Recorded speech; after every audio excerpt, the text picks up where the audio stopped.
नमस्कार, रोशनीज किचनमध्ये तुमचं खूप खूप खूप स्वागत। आज आपण बनवणार आहे झणझणीत तर्रीदार कोल्हापुरी मिसळ।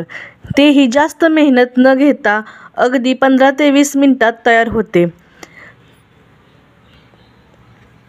चला तर मग रेसिपीला सुरू करूया। इथे मी मोड आलेली मटकी 2 वाटी घेतलेली आहे।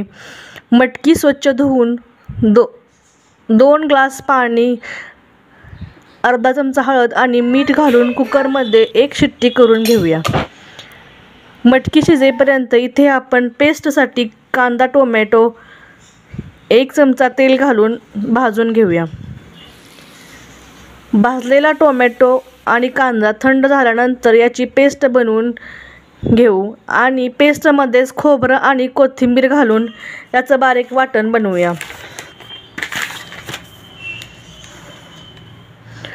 आता कढईमध्ये 4 चमचे तेल घालून त्यात अर्धा चमचा मोहरी, अर्धा चमचा जिरे आणि बारीक चिरलेला 1 कांदा घालून कांदा लालसर होईपर्यंत परतून घेऊया। नंतर बारीक केलेले वाटण आणि आलं लसूण पेस्ट घालून तेल सुटेपर्यंत मसाला छान भाजून घेऊया। त्यामध्ये 1 चमचा धना पावडर, 2 चमचे मिरची पावडर, 1 चमचा लाल तिखट आणि मिसळचा तयार मसाला घालून मिक्स करून घेऊया।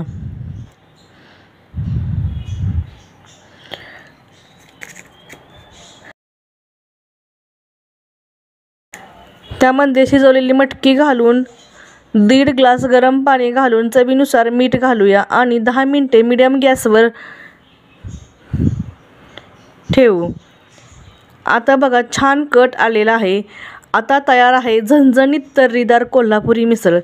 तर आजची रेसिपी कशी वाटली कमेंटमध्ये नक्की सांगा। व्हिडिओला लाईक, शेअर आणि चॅनलला सबस्क्राईब करा। धन्यवाद।